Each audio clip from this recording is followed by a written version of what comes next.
Tendo cortado veias, artérias, tendões, vem o choque hipovolêmico. Hipo é a palavra que quer dizer baixo. Eu acho que vocês conhecem a palavra hiper, de hipermercado ou supermercado. O hiper é um grande, é um mercado muito grande, ok? Isso é um hipermercado. Então, hiper é muito. Hipo, H-I-P-O. Hipo significa baixo, o outro é alto, o outro é grande. Hipo é baixo. O choque é hipovolêmico. Você pega a palavra volume, ou seja, baixo volume. Êmico, você já sabe que tem a ver com sangue. Você conhece a palavra, não conhece? Hemodiálise. A pessoa faz a diálise do sangue, pessoas têm problema renal. Hemodiálise. Então você tem hemo, sangue, você tem volume, você tem hipo, baixo. O que é um choque hipovolêmico? Significa que a pessoa ela tem um baixo volume de sangue. Mas por que a pessoa está tendo um choque hipovolêmico? Porque ela acabou de ser cortada, ela acabou de levar uma surra onde cortou tendões, nervos, veias e artérias. Quando Jesus leva essa surra e corta veias, tendões, artérias, eu quero que vocês entendam isso. Quando isso acontece com Jesus de Nazaré, ele entra num estágio de choque hipovolêmico. Bom, o choque hipovolêmico quer dizer que a pessoa está sofrendo os efeitos de perder grande quantidade de sangue, a pessoa está com baixo volume. E o choque hipovolêmico, gente, geralmente causa na pessoa que está sofrendo esse choque, ela causa, por exemplo, 4 efeitos. Eu andei de moto de alta cilindrada, moto 1000, e acabei vendo, durante o tempo que eu corri, acabei vendo muita coisa sobre acidente de motos. E vi muitas pessoas em choque hipovolêmico, ou seja, a pessoa perdendo muito sangue no acidente, vindo até a óbito. E geralmente a pessoa que tem um acidente pode ver, em primeiro lugar, o coração da pessoa ela se esforça para bombear mais sangue, mas não tem de onde tirar. Começa a haver um ataque no coração.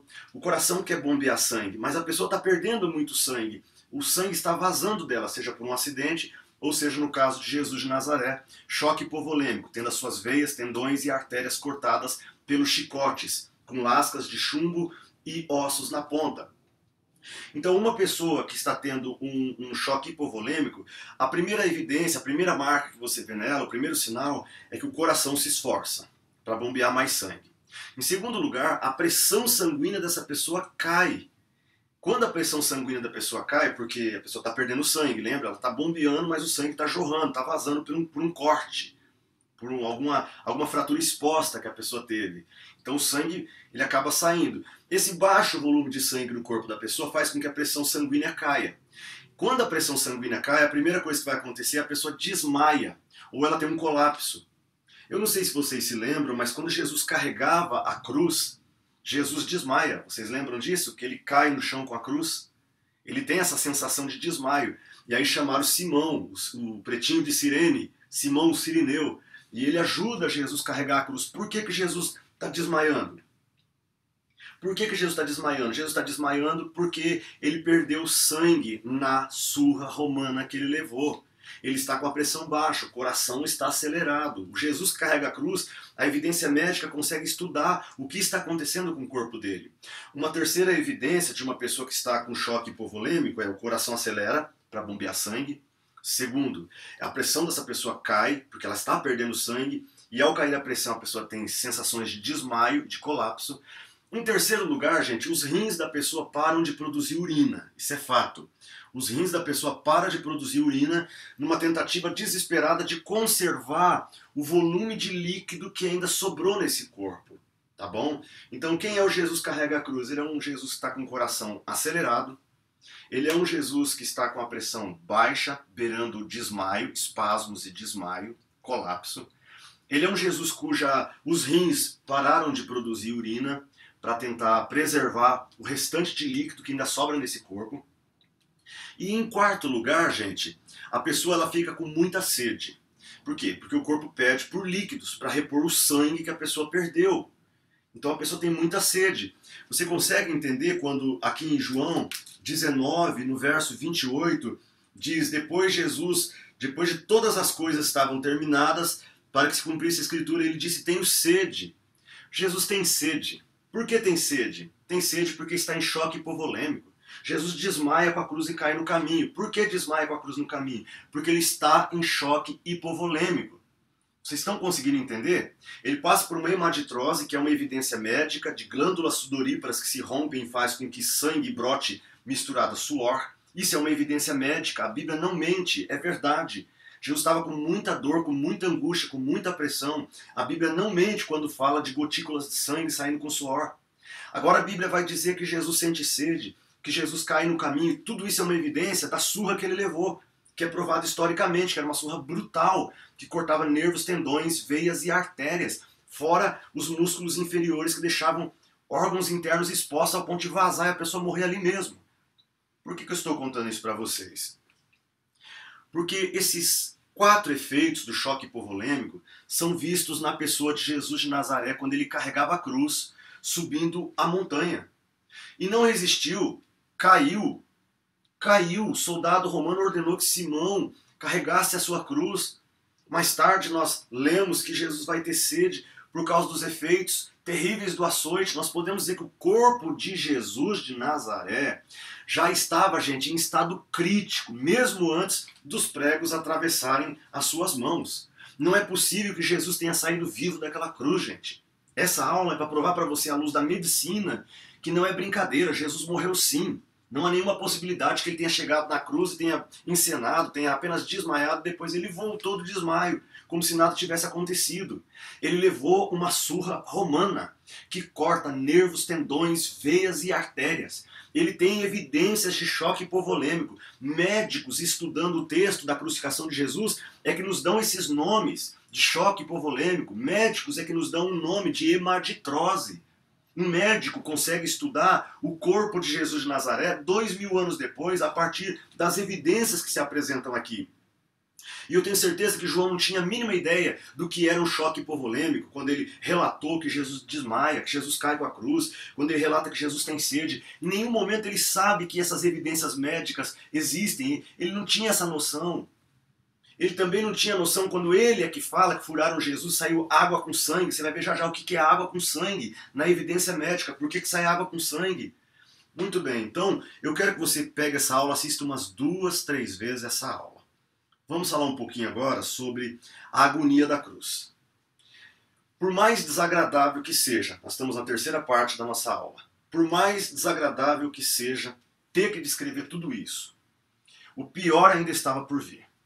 A hemaditrose sensibilizando sua pele, os açoites, o choque hipovolêmico, de baixo volume de sangue, os efeitos colaterais. Mesmo assim, Jesus chegou na cruz, onde o processo lá era fatal, gente. No entanto, como podemos saber da eficácia desse tipo de morte por crucificação? A maioria das pessoas não sabe como a morte de cruz mata suas vítimas.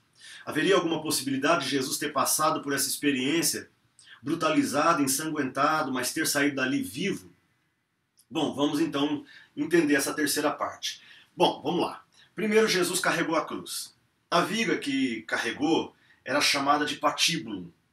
Ela era separada da viga vertical, tá, gente? Tem muita briga sobre a cruz, se é Y, se é T, briga com o testemunho de Jeová também sobre essa questão. Mas vamos para a parte histórica.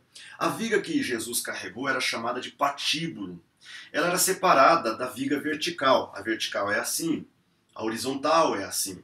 Os historiadores dizem que a viga vertical, essa que fica assim, essa era fixada permanentemente no chão. Essa estava sempre lá no Calvário.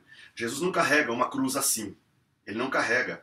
Uma cruz assim passaria de 200 quilos, com certeza Jesus não suportaria carregar 200 quilos. Gente, é fato. Tá? Geralmente a parte vertical ficava fixada lá na montanha. Já o patíbulo, a travessa horizontal, o patíbulo pesava aproximadamente 70 quilos. E são fatos históricos, não estou inventando, são fatos históricos. Outro ponto, Jesus foi pregado. É importante lembrar isso, Jesus foi pregado. Os romanos eles usavam pregos grandes, pregos geralmente de 15 centímetros, né? Que seria mais ou menos isso daqui. Ó. Esses pregos eram bem afiados e com eles os romanos atravessavam os pulsos, 2 dedos abaixo do pulso. De novo, gente, a crucificação não foi aqui. Não existe. Crucificação aqui é falso. Porque se você pendurar uma pessoa na cruz com um prego aqui, essa parte aqui rasga com o peso do corpo. E se rasgar essa aqui com o peso do corpo, a pessoa caía da cruz. Então não era aqui que crucificava. A crucificação, historicamente, ela ficava 2 dedos abaixo do pulso. Ok? Está vendo aqui? É aqui. A marca da crucificação é aqui. Então a maioria das pinturas mostram a mão, né? Mostram a mão. E essa foi a maneira de representar a crucificação por muitos anos. Mas vamos lembrar que se as pinturas que marcam na mão fosse o modo correto, o peso do corpo rasgaria as mãos da pessoa e a pessoa cairia da cruz. É por isso que eles perfuravam os pulsos, que eram tidos naquela época como uma parte da mão. Vê, quando você tem um acidente, que você corta aqui, ó. Você tem um corte aqui. Faz um corte aqui. Ninguém diz, eu cortei o braço. Você faz um corte aqui, você diz, eu cortei a mão. Pega daqui pra cá. O que você cortou? Eu machuquei minha mão. Entende? Mas o machucado não é aqui. O machucado é nessa parte aqui, ó. Nós não temos que machucamos o braço, nós machucamos a mão. Porque parte do pulso é tido como a mão. Historicamente foi assim. Então eles perfuravam o pulso, que era tido naquela época como parte da mão. E é importante entender que o prego atravessava o lugar por onde o nervo central, e esse é o maior nervo que nós temos, que vai até a mão, esse nervo foi esmagado pelos pregos. Nós temos um nervo aqui dentro. Ó, eu estou passando a mão que eu estou sentindo já, tá? Se você passar a mão aqui, assim, do jeito que eu estou passando, passa um pouquinho mais forte, você vai sentir um choque. Passa a mão aqui para você ver. Faz um teste na aula agora. Passa. Passa meio forte o dedo assim, apertando para dentro, ó. Para lá, tá? E desce. Você vai sentir uma sensação de dormência na mão e um choque. Por quê? Porque esse nervo é um dos maiores nervos que nós temos no corpo. E ele passa por todo o braço, passa aqui de trás do cotovelo. Você já bateu o cotovelo alguma vez em algum lugar? Opa, acabei de sentir. Você sente um choque. Já sentiu? Já bateu o cotovelo no guarda-roupa em algum lugar, quando você foi abrir uma gaveta e bateu, sentiu aquela dor? Então, esse nervo é o nervo ulna. O nervo ulna, ele passa por aqui, ele vem e passa por dentro do pulso. Quando a pessoa era pregada, aqui 2 dedos abaixo do pulso, o nervo ulna, gente, era esmagado. Talvez você pergunte assim, pastor, que tipo de dor isso causava? Bom, você conhece esse tipo de dor quando você bate o cotovelo. Você sente um choque. A dor é essa, você sente um choque. Quando você sente o choque, lembre-se dessa aula, você acertou o nervo ulna. Novamente, nós estamos diante de palavras médicas. O nervo ulna, o choque hipovolêmico, a questão da hemaditrose. Tudo bem? São terminologias médicas, porque o propósito da aula de hoje é mostrar que o que está acontecendo no corpo de Jesus de Nazaré, existem evidências médicas que Jesus não teria como sair vivo daquela cruz. Por causa da hemaditrose, do esmagamento do nervo ulna e de tantas coisas que estavam acontecendo com Jesus. Na verdade, quando você acerta o nervo ulna, você sente uma dor muito forte. A dor é muito grande quando você acerta em cheio. Meu Deus, como dói. Me dói até de falar aqui. Agora imagine esse nervo sendo esmagado por um alicate. Imagine esse nervo que você tem aqui, alguém pegando um alicate e esmagando. Essa era a sensação que Jesus sentiu no dia que ele foi pregado na cruz do Calvário. A dor era indescritível. E era tão indescritível, a dor é tão insuportável, esse nervo sendo esmagado por um prego, que tiveram que inventar uma outra palavra no vernáculo para descrever a dor que isso dava. Chama-se dor excruciante. Conhece essa palavra? Dor excruciante significa dor da cruz. Depois de ter sido pregado, as mãos, isto é, os pulsos, ele também tem os seus pés pregados. Bom, o que essa posição de pregar mãos e pés causa no corpo? O que essa posição causa? Os braços ficam imediatamente esticados, o ombro é deslocado, né? O ombro sai do lugar, vocês já viram essas cenas em alguns filmes, onde não alcança a ponta do patíbulo, então a pessoa é amarrada e é esticada, ela é desconjuntada para distender, pelo menos distender 15 centímetros para ficar naquela posição. Isso cumpre a profecia do Salmo 22, que diz: todos os meus ossos estão desconjuntados. É um salmo messiânico. Então Jesus é esticado para que seja pregado.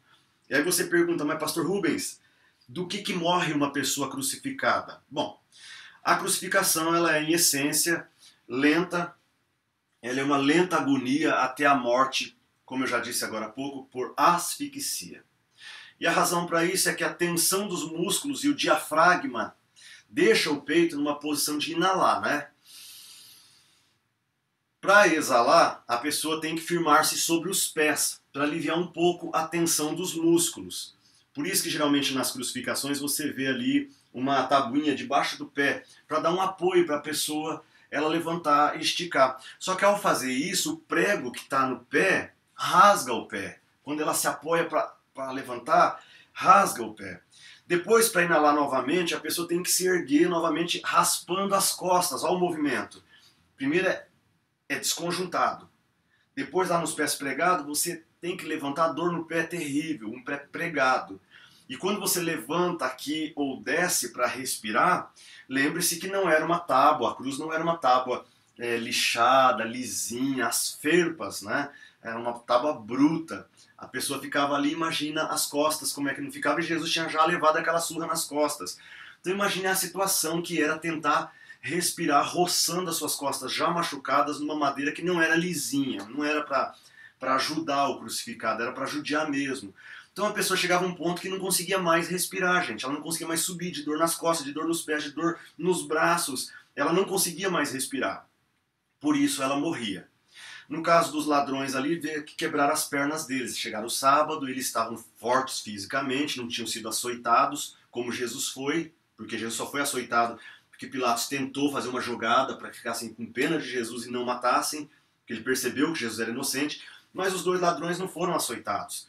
Então eles ficariam ali dias e dias, mas estava chegando o sábado. Tinha que tirar os corpos dali. O que o soldado fez? Lembra? Quebraram as pernas deles. Por que quebrar a perna? Porque aí eles não respiram, não conseguem mais levantar para respirar. Porque eles iam ficar nesse gesto aqui de respirar por vários dias, gente. Ao quebrar as pernas, pronto, não consegue mais subir.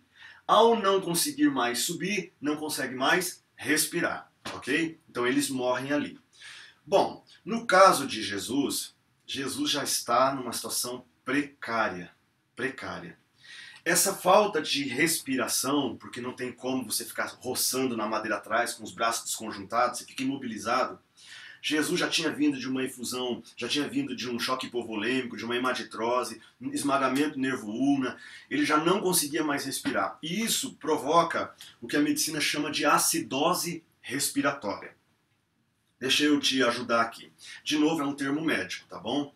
Acidose respiratória significa que, ao diminuir a respiração, a pessoa não consegue mais subir para respirar. Ao diminuir a respiração, os médicos dizem que a pessoa entra no que se chama de acidose respiratória. O que é acidose respiratória? Quando não se consegue respirar, abre aspas, o dióxido de carbono no sangue, ele é dissolvido em ácido carbônico. Eu quero que médicos assistam essa aula.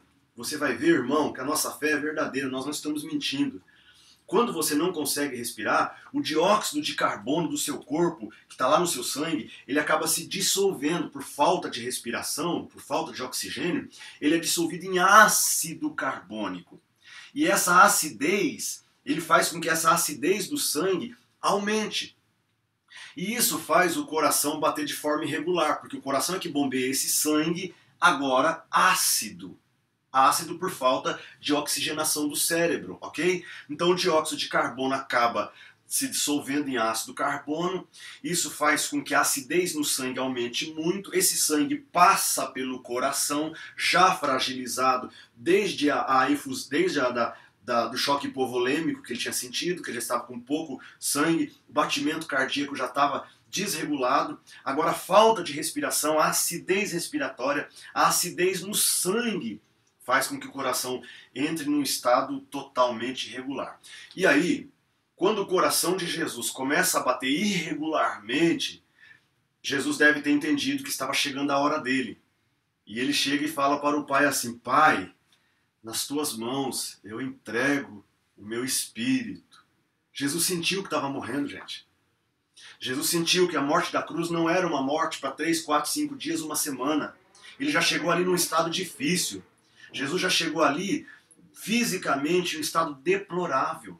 Possivelmente, se Jesus não tivesse sido crucificado, Jesus já morreria mesmo. Pela surra que ele levou, só pelo choque hipovolêmico. Jesus já morreria, mas ao chegar ali ser pregado, esmagado o nervo ulna, os pés esmagados, não consegue respirar, a dor insuportável, ele sente que a respiração dele começa a diminuir, a acidose respiratória começa a tomar conta do seu corpo, o coração começa a se descontrolar no peito, e aí Jesus entrega o Espírito a Deus e diz: Pai, chegou a hora. Em tuas mãos eu entrego o meu espírito. E após dizer essas palavras, segundo a medicina, Jesus teve um ataque cardíaco. A morte de Jesus seria por asfixia se ficasse muitos dias. Mas o estado em que Jesus está na cruz, ele tem um ataque cardíaco. Você fala: pastor, como é que você pode acreditar que seja isso? Porque os médicos, eles dizem que quando a pessoa não consegue respirar e o dióxido de carbono se transforma em ácido carbônico, isso vai para a corrente sanguínea e transforma o sangue em ácido e passa pela bomba do coração. E o coração então se descontrola, isso é um ataque cardíaco. Começa a haver um ataque cardíaco na pessoa. E isso faz o que os médicos chamam de efusão pericardial.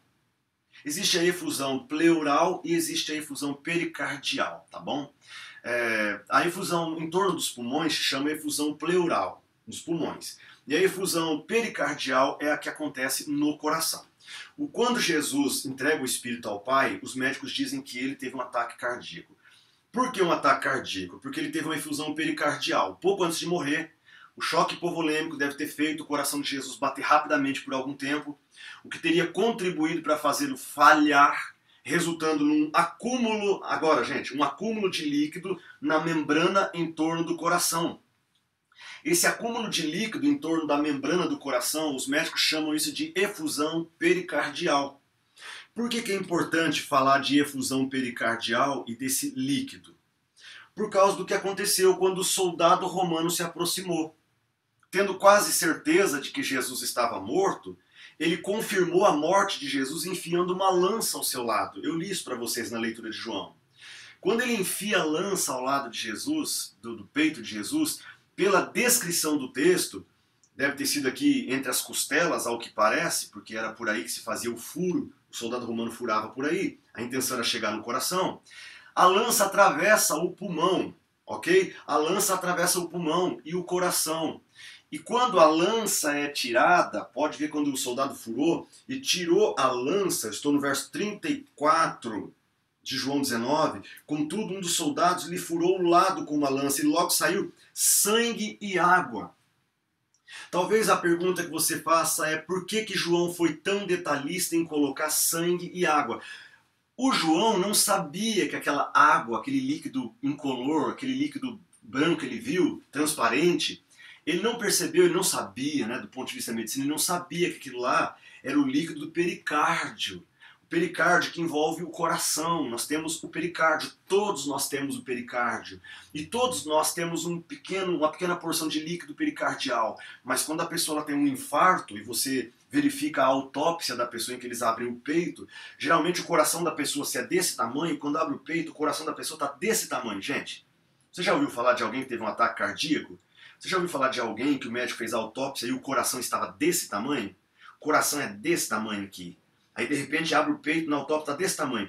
O que é que tem ali? Líquido pericardial, tá? O pericárdio todos nós temos, um pouquinho de líquido pericardial todos nós temos, mas na efusão pericardial, por causa da acidose respiratória, faz com que acumule esse líquido transparente. Então quando João fala no capítulo 19, verso 34, que o soldado furou Jesus na lateral da costela, pegando possivelmente pulmão e coração. Quando ele tira, sai água e sangue, essa água com sangue é o líquido que se encontra dentro de um coração que teve um ataque cardíaco. Em uma autópsia se verifica esse líquido, água e sangue, ou sangue e água. Então, essas expressões de João, essas expressões de o líquido, o suor saiu em gotículas de sangue saiu como suor, e se chama hematitrose. Quando a Bíblia fala que Jesus desmaia, que ele tem sede, é porque ele está em choque hipovolêmico, por causa da surra que ele levou. Quando a Bíblia fala da dor que ele sente, está falando de esmagamento de nervo ulna. Quando a gente sabe que as pessoas morrem por asfixia, Jesus não morre por asfixia, Jesus morre de ataque cardíaco em poucas horas, porque o corpo de Jesus, o coração já não aguentava mais. Então, não há dúvidas, Jesus de Nazaré estava morto na cruz do Calvário. Eu quero chegar a essa conclusão com vocês. Jesus de Nazaré estava morto. Ele teve hemaditrose, ele teve choque hipovolêmico, ele teve esmagamento do nervo ulna.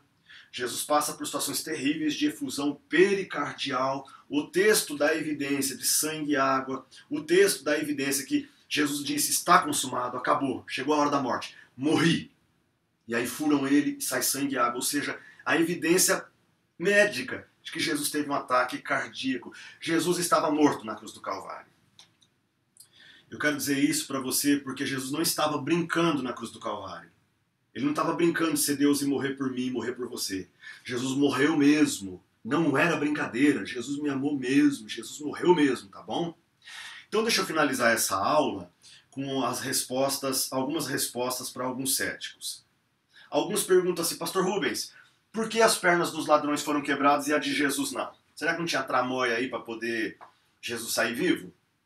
Por que as pernas dos ladrões foram quebradas e de Jesus não? Bom, vamos lá. Se quisessem apressar a morte, gente, com a chegada do sábado, a Páscoa também estava chegando, os líderes judeus queriam acabar com tudo aquilo o mais rápido possível antes do pôr do sol, porque a partir do pôr do sol o judeu considera como sendo já sábado. Os romanos usaram um cabo de aço, uma lança romana, para tirar qualquer dúvida.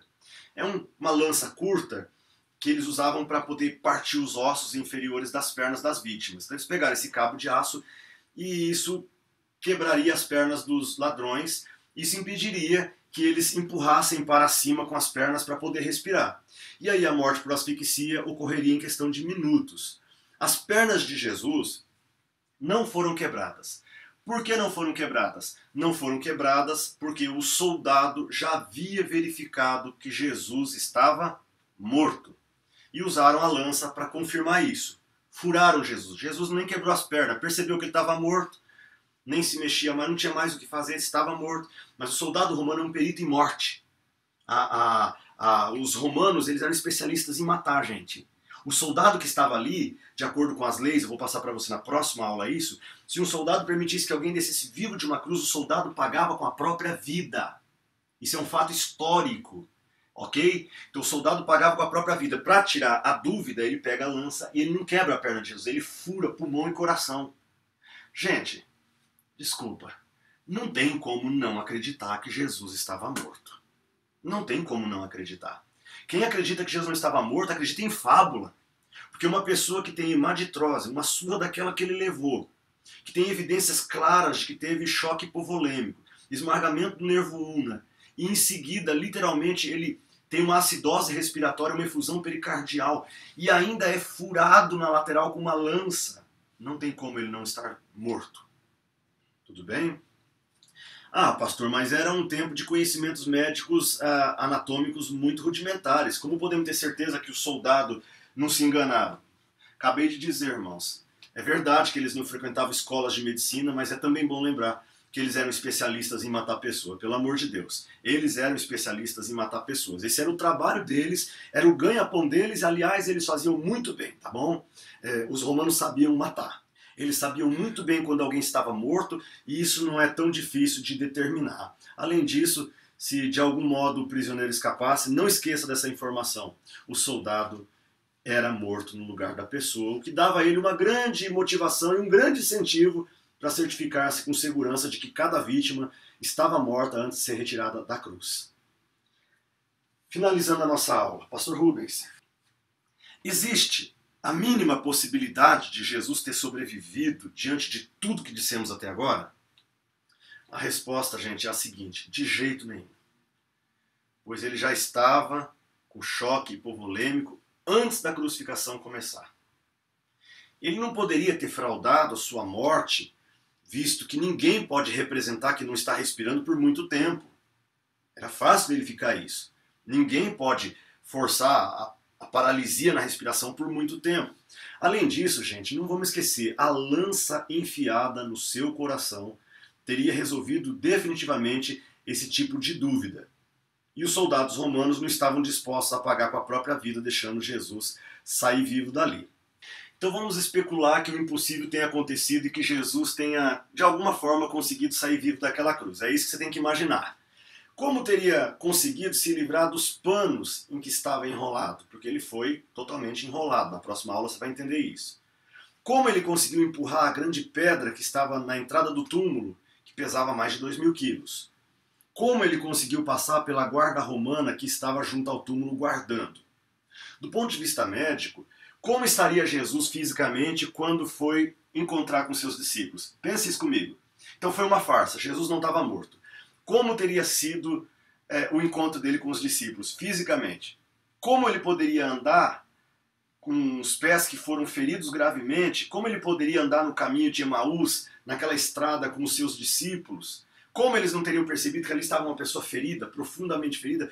Como poderia Jesus usar os braços se eles foram distendidos e deslocados nas juntas? Lembre-se também que as costas de Jesus estavam extremamente feridas e o peito de Jesus estava perfurado.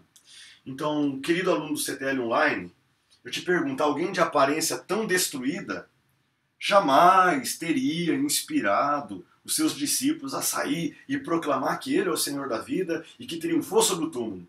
Vocês entendem o que eu estou dizendo? Depois de sofrer maus tratos tão terríveis, com a perda do sangue catastrófica, com um trauma, a aparência de Jesus seria tão deplorável que os discípulos jamais teriam proclamado Jesus como aquele que venceu a morte. Ao contrário, teriam ficado com pena dele e tentado cuidar dele até que se recuperasse na sua saúde. Mas não é isso que vemos nas Escrituras. Cristo de fato morreu e ressuscitou dentre os mortos, cheio de poder e glória, foi ascenso ao céu e um dia voltará para nos buscar. Até a próxima aula com evidências históricas da ressurreição de Jesus. Um abraço, um beijo no coração de vocês. Tchau, tchau.